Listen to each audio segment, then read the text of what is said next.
जो मनुष्य इस संसार में जन्म लेता है, एक दिन उसकी मृत्यु होनी भी तय होती है। यह संसार का नियम है और यही नियम हर मनुष्य पर लागू होता है। लेकिन जिन लोगों की हत्याएं कर दी जाती है या कोई व्यक्ति किसी दुर्घटना का शिकार हो जाता है, उनकी आत्मा भूत बनकर इस संसार में भटकती रहती है। आप लोगों ने भूतों के कई किस्से कहानियां सुने होंगे। कुछ पर आपने विश्वास किया होगा तो कुछ पर नहीं। लेकिन आज हम आपको एक ऐसी ही सच्ची घटना से रूबरू कराते हैं। इससे पहले जो लोग इस चैनल पर नए हैं, उनसे हमारी हाथ जोड़कर विनती है, हमारे चैनल को सब्सक्राइब जरूर करें। हमें इससे आपके लिए बहुत उम्दा और यूनिक कहानियां लाने की प्रेरणा मिलती है। कहानी एक गांव की है जिसमें एक गरीब परिवार रहता था। उस घर की इकलौती लड़की संगीता पढ़ने में बहुत होशियार थी। पिता बड़ी मुश्किल से मजदूरी करके घर के पालन पोषण के साथ साथ उसे पढ़ा रहे थे। संगीता एक सीधी सादी और खूबसूरत लड़की थी। उसने अपनी पढ़ाई करने के साथ साथ बच्चों को ट्यूशन पढ़ाना भी शुरू किया। अब वह अपनी पढ़ाई का अधिकतर खर्च खुद ही उठाने लगी थी। संगीता की मेहनत एक दिन रंग लाई और वह अपने ही गांव के सरकारी स्कूल में टीचर के रूप में नियुक्त हुई। वहां उसकी मुलाकात अमर से हुई, जो उसी गांव के मुखिया का लड़का था। अमर वहां ट्रेनिंग के रूप में बच्चों को पढ़ाता था।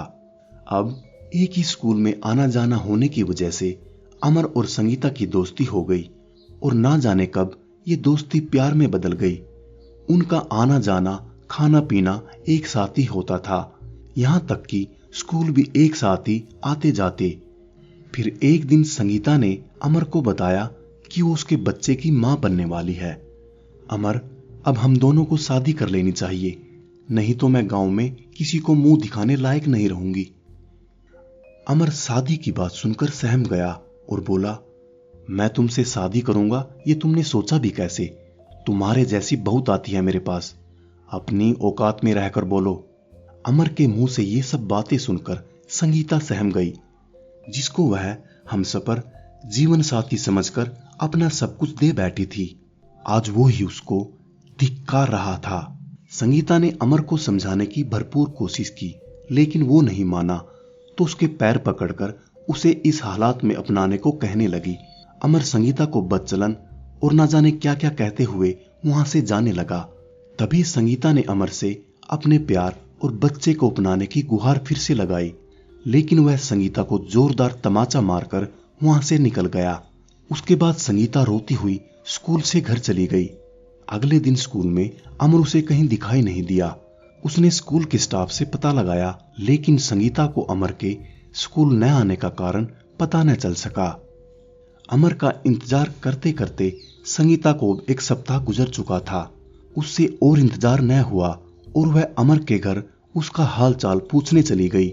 वहां जाकर संगीता को पता चला कि अमर तो कल रात की फ्लाइट से विदेश निकल गया है। ये सुनकर संगीता वहीं पर बेहोश हो गई। अब वह हर समय गुमसुम कहीं खोई खोई सी रहने लगी थी। स्कूल स्टाफ और घर वालों के लाख पूछने पर भी उसने अपने दिल का दर्द किसी के सामने बयान नहीं किया। आखिर किसी को वह बताती भी तो क्या? संगीता की वहां कोई सुनने वाला नहीं था, और अगर वह किसी को इसके बारे में बोलते भी तो वो उसी को जिम्मेदार ठहरा देते। जो लालचन उस पर लगते सो अलग। इस बीच संगीता ने अपने आप को संभालने की कोशिश भी की, लेकिन स्कूल के आखिरी दिन संगीता स्कूल तो गई पर घर नहीं लौटी। इसके बाद स्कूल एक सप्ताह के लिए बंद था, क्योंकि सर्दियों की छुट्टियां शुरू हो गई थी। इसी आखिरी दिन संगीता कहीं लापता हो गई थी। उसके घर वालों को उसकी बहुत चिंता हुई। उसे ढूंढने के लिए घर से स्कूल गए, लेकिन वहां गेट पर ताला लगा था। उन्होंने आसपास की सभी जगह उसकी तलाश की, लेकिन संगीता का कोई भी सुराग नहीं मिला। इसी भाग दौड़ में एक सप्ताह गुजर चुका था। अगली सुबह स्कूल फिर से खुलने वाले थे। उसी सुबह स्कूल का सफाई कर्मचारी यह सोचकर सुबह जल्दी सफाई करने के लिए पहुंच गया कि आज उसे पूरे हफ्ते की सफाई करनी है। आज उसे बहुत टाइम लगने वाला था। बस यही सोचकर सुबह जल्दी घने कोहरे में ही स्कूल की सफाई करने चला गया। वह हर रोज की तरह गेट खोलने के बाद सफाई करने लगा, लेकिन आज उसे स्कूल का अजीब सा माहौल लग रहा था। इन सब बातों में अपना समय खराब न करते हुए वह सफाई में लगा रहा। फिर अचानक चल रही ठंडी हवा में उसे एक अजीब सी बदबू का एहसास होने लगा। जहां से गंदी बदबू आ रही थी वह उसी तरफ धीरे धीरे चलने लगा। उसने वहां जाकर जो देखा, यह देख उसकी आंखें खुली रह गई और उसका बदन थर थर कांपने लगा और फिर चीखें मारता हुआ स्कूल के गेट की तरफ भागा। उसकी चीख सुनकर आसपास के लोग वहां इकट्ठे हो चुके थे। सफाई कर्मचारी बुरी तरह कांप रहा था। कुछ लोगों ने उससे पूछा भी कि क्या हुआ है, लेकिन उसकी आवाज उसके गले में ही दब गई थी। फिर उसने स्कूल के अंदर हाथ से इशारा किया। कुछ लोगों ने स्कूल के अंदर जाकर देखा तो वहां एक लाश पेड़ पर लटक रही थी। उसकी आंखें बाहर की ओर बस निकलने ही वाली थी। वह लाश बहुत ही बुरी दशा में थी। शरीर बिल्कुल सफेद पड़ चुका था। गर्दन लटकने के कारण बहुत पतली और लंबी हो गई थी। दूर से ही उस लटकी लाश से बदबू आ रही थी। कुछ लोगों की तो उसे इस हालत में देखने की हिम्मत ही नहीं हो रही थी। तभी उन लोगों की भीड़ में से एक आवाज गूंजती हुई आई और उस लाश को देखकर बहुत बुरी तरह रोने लगी। आखिर पेड़ पर लटकी लाश वो थी किसकी और उस लाश को देखकर बुरी तरह कौन रो रहा था, यह हम आपको आगे बताएंगे। लेकिन उससे पहले अगर आपको कहानी पसंद आई तो लाइक करो यार, और साथ ही साथ इसे शेयर भी कर देना। लोगों की उस भीड़ में खड़ा शख्स कोई और नहीं बल्कि संगीता का बाप था और उसने अपनी बेटी को उसके कपड़ों से पहचान लिया था, क्योंकि संगीता जिस दिन घर से निकली थी उस दिन उसने यही कपड़े पहने थे। शायद संगीता ने उसी दिन ही पेड़ में दुपट्टा लगाकर अपनी जान दे दी थी। एक सप्ताह स्कूल बंद थे और वह किसी को इस पेड़ से लटकी दिखाई भी नहीं दी होगी। इसी वजह से उसकी लाश से बदबू आ रही थी। जी हाँ, वो अपने दुपट्टे को फांसी का फंदा बनाकर लटकी लाश संगीता की ही थी, जिसने समाज का सामना करने के बजाय मौत को गले लगाना सही समझा। उस घटना को अब 7 साल बीत चुके थे। अमर अब घर लौट आया था। उसकी शादी हो चुकी थी और उसका एक 5 साल का लड़का भी था। उसी के एडमिशन के लिए अमर ने आज 7 साल बाद स्कूल में अपना कदम रखा। उसके कदम रखते ही किसी ने पीछे से उसको जोर का धक्का मारा, जिसकी वजह से वह आगे जाकर मुंह के बल गिर गया। वह उठने की कोशिश कर रहा था, तभी उसने देखा किसी के पैर उसके बिल्कुल मुंह के सामने थे। उसने ऊपर की तरफ नजर उठाकर देखा तो वहां संगीता खड़ी थी। यह देख अमर एकदम से चिल्लाया, नहीं, यह नहीं हो सकता, और लड़खड़ाते हुए खड़ा हो गया। लेकिन जब उसने सामने देखा तो वहां कोई नहीं था। अमर को चिल्लाता देख गेट पर खड़ा वॉचमैन उसके पास आया और बोला, क्या हुआ साहब? अमर ने बात को संभालते हुए गार्ड से पूछा, मुझे पीछे से धक्का किसने मारा? फिर गार्ड ने अमर को बताया, कुछ सालों पहले इसकी जवान लड़की ने यही इसी स्कूल में एक पेड़ से लटककर आत्महत्या कर ली थी, जिसका गम उसकी मां बर्दाश्त नहीं कर पाई। तभी से इस बुढ़िया का दिमाग ठिकाने नहीं है। यह ऐसे ही गांव में इधर उधर भटकती रहती है। लेकिन आप चिंता मत करो साहब, ये स्कूल के अंदर नहीं आती। ये सुनकर अमर पुराने दिनों की यादों में खो गया और कुछ सोचने लगा। अमर ने फिर गार्ड से दोबारा पूछा, कहाँ घटी थी ये घटना? मेरा मतलब कौन सी जगह? गार्ड ने एक सामने खड़े जामुन के पेड़ की ओर इशारा करते हुए कहा, वो वहां है सर। यह सब देख अमर वहां से वापस जाना चाहता था, लेकिन कोई था जो उसे जाने नहीं दे रहा था। उसी समय स्कूल प्रिंसिपल के दफ्तर जाकर उसने अपने बेटे का एडमिशन कराया और वहां से जल्दी जल्दी निकलने लगा। तभी बिन मौसम बरसात होने लगी। बादलों ने आसमान को काली चादर से ढक सा लिया था। बारिश होने के कारण अमर को वहां पर ही रुकना पड़ा। अमर अब बारिश के रुक जाने का इंतजार ही कर रहा था। उसने देखा उसका लड़का इस तेज बारिश में उस पेड़ की ओर जा रहा था। वहां पहुंचकर अमर को भी हाथ के इशारे से बुलाने लगा। अमर बारिश में भीगता हुआ वहां तक पहुंचा और अपने बेटे को बाहों में उठाकर वापस चलने लगा।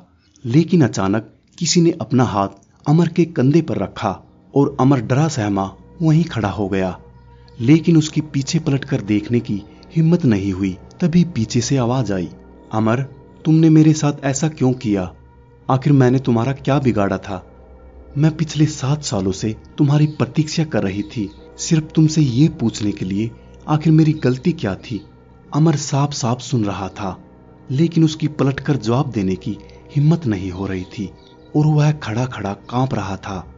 उसका गला अंदर तक सूख चुका था और दिल तेजी से धड़क रहा था, क्योंकि ये आवाज सुनकर उसको पता चल चुका था कि ये संगीता ही है। आसमान में बिजलियां कड़कने लगी और संगीता जोर जोर से हंसने लगी। कहने लगी, तूने मुझसे मेरी सारी खुशियां छीन ली थी, जिसके कारण मुझे अपनी जान गंवानी पड़ी। अब मैं तुमसे तुम्हारी सारी खुशियां छीन लूंगी। नहीं, ये चिल्लाते ही अमर ने पीछे देखा। उसे वहां कोई दिखाई नहीं दिया। उसी रात अमर घर के सामने बने बगीचे में टहल रहा था। रात बहुत हो चुकी थी, लेकिन अमर को आज नींद नहीं आ रही थी। उसी समय अमर का पिता दौड़ते हुए अमर के पास आया। वह बहुत घबराया हुआ था। उसने अमर को अपने साथ ले जाकर उसके बेडरूम में बनी खिड़की के सामने खड़ा कर दिया। अब जो नजारा अमर देख रहा था वो सच में भयावह था। उसने देखा उसका छोटा सा बेटा अपनी मां की छाती पर बैठकर दोनों हाथों से उसके चेहरे और गर्दन पर चाकू से वार किए जा रहा है और उसकी पत्नी बिस्तर पर बेजान पड़ी थी। ये देख उन सब ने चिल्लाना शुरू कर दिया। दरवाजा खोलने की कोशिश की, लेकिन दरवाजा अंदर से लॉक था। वो कभी दरवाजे की तरफ दौड़ते तो कभी खिड़की की तरफ। वो चिल्लाते रहे और वो लड़का चाकुओं के वार पे वार करता रहा। खून अब बिस्तर से फर्श तक टपकने लगा था। ये सब अमर और उसके पिता तमाशबीन बने खिड़की से देख रहे थे। फिर अचानक से लड़के ने लगातार हो रहे चाकुओं के वार को विराम दिया और जोर से हंसने लगा। मुखिया को वह हंसी भले ही बच्चे की लग रही थी, पर अमर को उस बच्चे में संगीता हंसती दिखाई दे रही थी। जब पलटकर उसने अमर की तरफ देखा, उसकी आंखें सफेद हो चुकी थी। उस बच्चे का चेहरा उस समय किसी हैवान से कम नहीं था।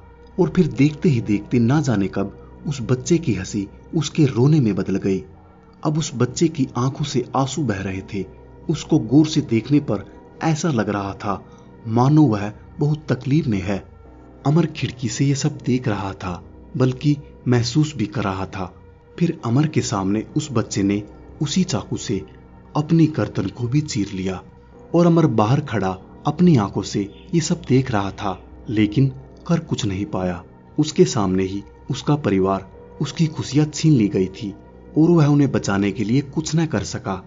अमर उसी समय घर से बाहर निकला, फिर घर से सीधा स्कूल की तरफ हो लिया। स्कूल की दीवार को फांदकर वह जामुन के पेड़ के पास जाकर खड़ा हो गया, जहां से ये सब शुरू हुआ था। उसके सामने अब अकेली संगीता नहीं थी। अब संगीता के साथ उसका 7 साल का लड़का भी खड़ा था, जो उसे अपने पास बुला रहे थे। सुबह जब स्कूल का ताला खोला गया तो बहुत जल्द गांव में एक खबर फैल गई कि मुखिया के लड़के ने स्कूल के एक पेड़ से लटककर अपनी जीवन लीला समाप्त कर ली है। दोस्तों, कहानी कैसी लगी हमें कमेंट जरूर करें। आपको हमारी वीडियो अच्छी लगी तो लाइक कीजिए, इसे अपने दोस्तों के साथ शेयर कीजिए और हाँ, चैनल को सब्सक्राइब करना बिल्कुल ना भूलें। अपना कीमती समय देने के लिए आपका बहुत बहुत धन्यवाद।